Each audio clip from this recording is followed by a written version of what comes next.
ብትለኝ ምን ልላት ነው? በዛ ላይ ዶክተሩ እሷን የሚያስጨንቃት ወይም ደግሞ የሚያስደነግጣት ነገር እንዳልነግረው ብሏል። እዝራ፣ በዚህ አጋጣሚ የእውነቴን ነው የምልህ፣ አንተን ሳላደንቅ አላልፍም። እያደረግ ያለው ነገር ከህግም ከሰብአዊነትም የሚያስመሰክር ነው። ይልቅ መርማሪ እሱን ተወውና ስለ ልጅቷ ምን ትመክረኛለህ?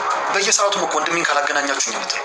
ይቅርታ እንግዲህ ፈጣሪ እርዳት ከማለት ውጭ ለጊዜው ምንም ማድረግ የምችለው ነገር የአባቷን ገዳይ ሳናገኝ ግን ሁላችንም እንቅልፍ እንደሌለን በዚህ አጋጣሚ ልነግርህ እወዳለሁ።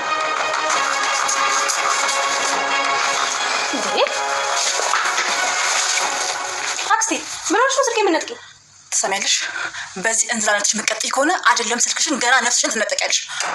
የተፈጠረ ነገር አለ እንዴ? ሁሉንም ነገር አጸደ ፊት ለፊት ትጋፈጣለች። አንቺ እዚህ ቁጭ ብለሽ የተፈጠረ ነገር አለ እንዴ በይ። አባዬ ግን ይቅርታ የሚያደርግልኝ ይመስልሻል? ላስብበትና እነግርሻለሁ አለኝ እኮ። ምን ዋጋለሁ? አሁን እዝራ መጥቶ ሁሉንም ነገር ያበላሽው የለ እንዴ? ምንድነው እሱ? ቆይ የሰማሽው ነገር አለ እንዴ አክስቴ? ትሰሚያለሽ? እዚህ ይዟት ሊመጣ ነው። ማንን እንዴ? ቆይ ማን ልበልሽ? ወንድሟን የገደልንባት ህፃን ነዋ። እንዴ ለምን ማለት? ቆይ እዝራ ለምንድን ነው ህፃኗን እዚህ ይዟት የሚመጣው? ምክንያቱም እሱ እዚህ ቤት ውስጥ ሁሉንም ነገር የማድረግ ስልጣን ስላለው። ቆይ ታዲያ አንቺ ይሄ ነገር ለምንድን ነው ያስጨነቀሽ? ለነገሩ አንቺ ምን አለብሽ? እቤትሽ ውስጥ ቁጭ በይ። ሁሉንም ነገር መሰራልሽ እኔ አጸዳያለሁ። አንቺ ለምን ትጨነቂያለሽ? ምን ነው እረሳሽው እንዴ? ያበላሽሽውን እያንዳንዱ ነገር እኮ ማጸዳው እኔ ነኝ። እኔ አጸዳ። ኧረ አክስቴ በእናትሽ ተረጋጊ። ሜርሲ፣ እኔ አሁን ላይ ምንም ጥሩ ነገር የተሰማኝ አይደለም ያለው። ደግሞ እርግጠኛ ነኝ የእዝራ ተብዬው መቼም አይፋታ ነው። በቃ ሁሌም ቢሆን የሚያስፈራሽ እዝራ ነው አይደለ እንዴ? የአጸደ ሴራ አሁንም እንደቀጠለ ይገኛል። አጸደ ታዲያ ቢንያሚን እንዲያስወግዱት አድርጋለች። በጣም የሚያሳዝን ነው። ቢንያም እንግዲህ እህቱን ለመታደግ ብሎ ከና አጸደ ጋር ስምምነት ቢኖረውም በስተመጨረሻ ግን ህይወቱን አጥቷል።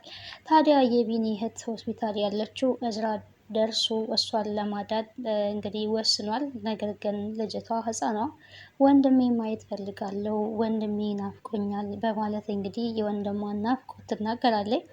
ታዲያ ወንድሟን በስልክ ማገናኘት አለብን ብሎ የወሰነው እዝራ ከመርማሪው ጋር እንግዲህ የስልክ ጥሪ ግንኙነት አድርጎ ነበረ። ነገር ግን የሰባው በጣም አስደንጋጭ ነገር ነው።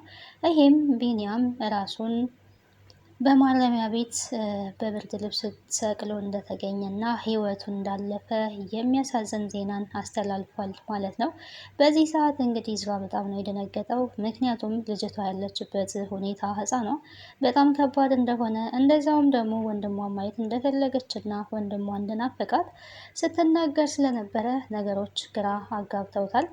ይህንን ደግሞ እንግዲህ ይሄ ሁሉ ነገር እንዲሆን ያደረገችው አጸደ የምትባለዋ ሴት ናት ማለት ነው። አጸደ እንግዲህ የሰዎችን ህይወት ማመሰቃቀል ለንብረት ብላ ወንድሟንም እንግዲህ እያሰቃየች ያለች አስመሳይ ሴት ናት። መርማሪዎችን እንግዲህ እስር ቤት እንዲገደል ደግሞም እንዳይነቃ ራሱን ያጠፋ እንዲመስል በጥንቃቄ አድርጌያለሁ እያለች ለራሷ እንግዲህ ለሜርሲ ስትናገር ነበረ። በሁለተኛ ጊዜ ያው ነፍሰ ገዳይ ሆናለች። ሚስጥር እንዳይወጣባት ያደረገችው ድርጊት ነው ማለት ነው ይሄ። ሰላም ጤና ይስጥልኝ ውድና የተከበራችሁ የቻናሌ ቤተሰቦች እንዴት አላችሁ? በያላችሁበት የዓለም ዳርቻ ሰላማችሁ ይብዛ። ለዚህ ቻናል አዲስ ከሆናችሁ ሰብስክራይብ፣ ላይክ፣ ሼር እያደረጋችሁ ቤተሰብ እንድትሆኑ በአክብሮት ጋብዛለሁ። ተወዳጅና አስተማሪ የሆነውን ሐብል ድራማ ወደ እናንተ ይዤላችሁ መጥቻለሁ። በዚህ ክፍል እንግዲህ አዳዲስ ነገሮችን አብረን የምናይ ይሆናል። ለእናንተ ከዚህ ድራማ ምን ተምራችኋል? በላይክ እና በኮሜንት ሀሳባችሁን አስቀምጡልኝ። ሐብል እንግዲህ እዛ ቤት ውስጥ አዲስ ሙሽራ ሆናለች። የተወደደች ሙሽራ ሆናለች አሁን ላይ። መጀመሪያ እንግዲህ እንደምናውቀው ሐብል በጣም በባሏ ያልተወደደች በአማቷ ብቻ የተወደደች ሙሽራ ነበረች። አሁን ግን ከእዝራ ጋር ተስማምተው ያው የቤተሰቡ አባል ሆናለች። ይሄ የሚያስደስት ነገር ነው። ታዲያ ሐብል እና እዝራ በመስማማታቸው ግን ሜርሲ እና አጸደ ያው ደስተኞች አይደሉም። ማስመሰላቸውን እየቀጠሉ ነው የሚገኙት። ሐብልን የሚያጠቁበት መንገድ እየፈለጉ ይገኛሉ። ቢንያምን እንግዲህ ሀሳቡን እንደቀየረ በሰማች ጊዜ አጸደ ያው ለማስገደል ወስናለች። ገንዘብ ከፍላ እንግዲህ እዛው ራሱን ያጠፋ መስሎ እንዲታይ አድርጋለች ማለት ነው። ይሄ ደግሞ በጣም ከባድ ነው። ይሄን ያደረገችበት ምክንያት እሱ ልጅቷን እንግዲህ እንዲያሳክሙ መጀመሪያ ስምምነት ነበራቸው። ሜርሲ ተመልሳ ወደ እስር ቤት እንዳትገባ ከግድያው ጀርባ ሜርሲም እንዳለች ስለሚታወቅ ይህንን ነገር ደግሞ እሱ ከዛ ቤት ወጣ ከእስር ቤት ወጣ ወይ ደግሞ እሱ ነፃ ሆነ ማለት ሜርሲ ወደ እስር ቤት መግባቷ ስለማይቀር ያንን ስለምታውቅ አስቀድማ ሚስጥሩ እንዳይወጣ እንግዲህ ወንጀልን በወንጀል ነው መልሳ የሸፈነችው ማለት ነው። የመጀመሪያው ወንጀል ሳይወጡበት ሚስጥራቸው እንዳይጋለጥ ቢንያምን እንግዲህ አስገድላለች። ሜርሲ ግን ይሄ ነገር በጣም አሳዝኗታል። ቢንያም መገደሉ ምንም አላስደሰታትም። በጣም ነው ያዘነችው። ሲቀጥል እንግዲህ ህፃኗ ልጅ ሙቲ የቢንያም እህት በጣም ከባድ ህመም እንዳለባት እና ብዙ ገንዘብ እንደሚያስፈልግ ነው ዶክተሮቹ ሲናገሩ የነበረው። አጸደ ታዲያ ያንን ከቨር ለማድረግ ተስማምታ ነበረ። ያን ሁሉ እንግዲህ ሲደረግ የነበረው ሀብልን ለማሳሰር፣ ሀብልን ወንጀለኛ ለማድረግ፣ ሀብል እስር ቤት እንድትሆን ቢንያምን ለመጠቀም ነበረ። በገንዘብ እንግዲህ የተደራደሩት ቢንያምን እህቱን ለማዳን ብሎ እዚህ ስምምነት ውስጥ ገብቶ ነበረ። ግን ህሊና የሚባል ነገር አለና እዚህ ስምምነት ውስጥ ቢገባም በስተመጨረሻ ግን ሀብል ነፃ እንደሆነች ራሱ ወረቀትን በመጻፍ ህሊናዬ እየወቀሰኝ ነው፣ የእህቴን ነገር ግን አደራ፣ እኔ ለእህቴ ብዬ ነው በገንዘብ እዚህ ነገር ውስጥ የገባሁት እንጂ ሀብል ነፍሰ ገዳይ አይደለችም የሚለውን እውነት እንግዲህ አውጥቶ ተናግሯል ማለት ነው ለእዝራ። በዚህ አማካኝነት እንግዲህ ሀብል ነፃ ሆናለች። እዝራ ሚስቱ ከእስር ቤት ስለወጣችለት በጣም ደስ ብሎታል። ምክንያቱም እሷ እንዳላደረገችው መጀመሪያም ቢሆን እርግጠኛ ነበረ። የበለጠ ደግሞ ቢንያም ራሱ ሲመሰክርና በገንዘብ ምክንያት በእህቱ አስፈራርተውት ይሄንን ወንጀል እንደሰራ እንግዲህ ራሱ ቢንያም መናገሩ ይሄ በጣም የሚያስደንቅ ነገር ነው። ግን ታዲያ ልጅቷን ለማሳከም ሄዶ ነበረ። ከሆስፒታልም አወጣበት ነበር አጸደ ያው አርፋ አትቀመጥም። ቢሆንም ግን በኩኩሻ አማካኝነት ህፃን ያለችበትን ሆስፒታል አግኝቷል። እዝራ ለማሳከምም መደረግ ያለበትን ሁላ አቅሙ የሚችለውን ነገር ለማድረግ ቃል ገብቷል ማለት ነው እዝራ። ዶክተሮቹ ምንም የህክምና ሂደቱ በጣም ከባድ እና ብዙ ወጪ የሚያስፈልግ ነገር ነው ብለው ቢነግሩትም እሱ ግን መክፈል ያለብኝን መስዋዕት ሁሉ እከፍላለሁ፣ ሁሉንም ነገር እኔ እወጣዋለሁ፣ ማድረግ ያለብኝን አደርጋለሁ የሚል ኃላፊነትን ወስዷል። ህፃኗን ብትሆን አንተ ማነክ እያለች እየጠየቀችው ነበረ። እሱም እንግዲህ የወንድሟ ጓደኛ የቢንያም ጓደኛ እንደሆነ ነው ሲናገር የነበረው እና ሊረዳትም ወደዛ ሆስፒታል እንደሄደ ነግሯታል። አንተም እንዳናጸደ ጥለኸኝ እንዳትሄድ ብላ እንግዲህ አጸደ ልጅቷ ላይ ስታደርግ የነበረውን ነገር እየተናገረች ነበረ። የአጸደን ክፋት እንግዲህ በደንብ አድርጎ ያክስትየዋን ክፋት ያው ያውቃል። ህፃኗ ላይም ደግሞ ይሄንን ሁሉ ጭካኔ ስላደረጉ በጣም ነው በቃ ውስጡ እየተሰማ ያለው። ሌላኛው እንግዲህ ሜርሲ አስመስል አባቷን ይቅርታ እንድትጠይቅና አክሲዮኑን በእሷ ስም እንዲደረግላት እየመከረቻትና እየጎተጎተቻት ትገኛለች። አጸደ ማለት ነው። አጸደ አላማዋ ከዛ ቤት ውስጥ ንብረት ድርሻ እንዲኖራት ትፈልጋለች። ያንን ደግሞ መጠቀም የምትችለው በሜርሲ አማካኝነት ነው። ሌላ በማንም ልታገኝ ስለማትችል ሜርሲን እንግዲህ እኔ ለአንቺ ብዬ በጣም ብዙ ዋጋ እየከፈልኩኝ እገኛለሁ። አንቺን ከዳ ውስጥ ለማውጣት አንቺ እንዳትታሰሪ አንቺ የገባሽበትን ሁኔታ እኔ ዋጋ እየከፈልኩኝ እገኛለሁ። አንቺን ከዚህ ችግር ውስጥ ለማውጣት ዋጋ እየከፈልኩ እገኛለሁ። እስር ቤት እንዳትመለሺ ብዙ ጥረቶችን እያደረግኩ ነው የምገኘው። ይሄን ደግሞ እኔ ያለው እስር ቤት እንድትገቢ አልፈቅድም፣ ነገር ግን መያዣ ፈልጋለሁ እያለቻት ነው። ያም ደግሞ የምትፈልገው ምንድን ነው ካለን እንግዲህ ንብረት ትፈልጋለች። ንብረት እንዲሰጣት ትፈልጋለች። የሜርሲ ድርሻ እንግዲህ አባቷ ሙሉ አክሲዮኑን ወደ እሷ እንዲያዞርላት ከዛ በኋላ ደግሞ እሷ ለአጸደ እንድትሰጥ ነው እያግባባቻት ያለችው። ሜርሲ እሺ የሆነ ሁለት አይነት ነገር ውስጥ ነው ያለችው። ተጠራጥራታለች። ምክንያቱም በእርግጠኝነት አጸደ የምፈልገው ንብረት ነው። ንብረት በእጇ ካገኘች በኋላ ሜርሲን ዞር ብላ ራሷ አታገኛትም። ተመልሳ እንደፈለገች ወንጀል ውስጥ ብትነክር ራሱ ይሄ የእሷ ጉዳይ አይደለም ማለት ነው። እናም እንግዲህ አባትየውን ይቅርታ እንድትጠይቅ በተደጋጋሚ እየነገረቻት ነው የምትገኘው። ያው የማስመሰል ይቅርታ ማለት ነው። ከአባትየው እምነት እንድታገኝ ነው እየጎተጎተቻት ያለችው። እግሩ ላይ ወድቀሽ እንደተቀየርሽ ምንም ነገር ማታደርጊ ፍጹም የተቀየረች ሴት መምሰል አለብሽ ብላታለች። እንግዲህ እና ሜርሲ ይሄን ነገር ለማለት ቢከብዳትም ግን ከአጸደ ቁጥጥር ስር ያው መውጣት አትችልም። በወንጀል እያጨመላለቀቻት ያለችው ራሷው አጸደ ናት። ይሄን ደግሞ የምታደርገው እሷ የፈለገችውን ነገር እስከምታገኝ ድረስ ነው ማለት ነው። እሷ የፈለገችውን ነገር ለማግኘት ግን ልጅቷ በወንጀል መጨማለቅ፣ ከአባቷ ጋር መጣላት፣ ወንድሟንም እንግዲህ እንድጠላ አድርጋለች። ወንድሟ እዝራ እንግዲህ ወንድሟ እንዳልሆነ ይሄ ወፍ ዘራሽ ይሄ ዲቃላ የአባትሽም የእናትሽም ልጅ አይደለም እያለች በተደጋጋሚ ልጅቷ እንግዲህ እስካሁን ምንም የማታውቀውን እንድታውቅ አድርጋታለች። ይሄን ሚስጥር ደግሞ ከአጸደ ውጪ የሚያውቅ የለም። ይሄ ሚስጥር ለልጅቷ ተናግራለች ማለት ነው። ባትነግራት ኖሮ ጥሩ ነበረ። እንግዲህ ያው የራሷን ነገር ስለምታስተካክል ብቻ ነው አጸደ ይህን ሁሉ ነገር የምታደርገው።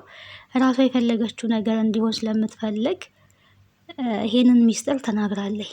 ይሄ ሚስጥር ደግሞ ሜርሲ ሰማኝ ማለት ሰምታለይ። አባትየው ከሰማ ከማን እንደምትሰማ አባትየው በደንብ አድርጎ ያውቃል። ምክንያቱም ይሄ ሚስጥር አጸደና አባትየው መሀል ብቻ ያለ ሚስጥር ስለሆነ ሜርሲ ደግሞ ከአጸደ እንደምትሰማ ግልጽ ነው። ይሄን ያውቃል ማለት ነው። ግን እሱ መስማት የለበትም። እኔ ላንቺ ሚስጥር ብዬ ነው የነገርኩሽ ነው እያለቻት ያለችው። አይ አንዳንድ ሰዎች ሚስጥር ብዬ ነው ለማንም እንዳትናገሩ ሚስጥሬን አትናገሩብኝ የሚሉ ሰዎች አሉና ሚስጥር አንዴ ካፍ ከወጣ በኋላ ሚስጥር ሊሆን አይችልም ማለት ነው። ሚስጥር በውስጥ ያለ እኛ ያልያዝነው ሚስጥር ሌላውን ሚስጥር ያዙልኝ ብሎ መናገር የማይመስል ነገር ነው። እኛ መሸከም የከበደንን ሌላው ለምን ይሸከምልናል? እና ከንክኗታል። ጥላቻ እንዲፈጠርባቸው አደርጋለች። ጥሩ ነገር ብታስብ እንደዚህ አትላትም ነበረ። ይህንን ጉዳይ እዝራ እንኳን አያውቅም።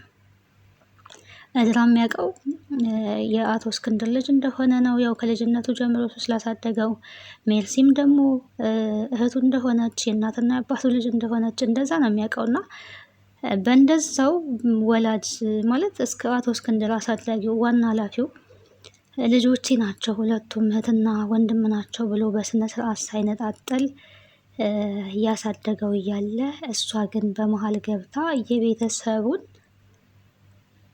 ሰላም እየበጠበጠች ነው የምትገኘው። አልፋ ተርፋ እንግዲህ ይሄ ዲቃላ እያለች ነው ስትናገር የነበረው። ያው በሚሞሪ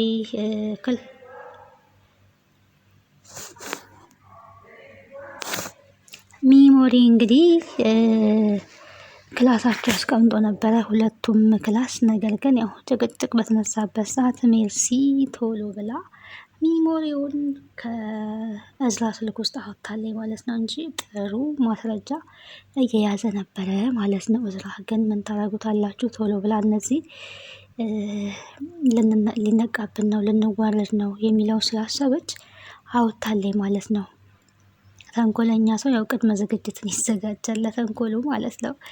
ይሄን ሁሉ እያደረገ እንግዲህ እዝራ ዲቃላ የተባለ እየተሰደበም ነው። ይሄ ነገር ደግሞ እንዴት ሊሆን ቻለ በማለት አቶ እስክንድር ሲቆጣ ነበረ። ምን እያደረግሽ ነው አጸደ? ለምን ትበጨብጭኛለሽ? ለምን ህይወታችን ታመሰቃቂያለሽ? ለምን ህይወታችን ታበላሻለሽ?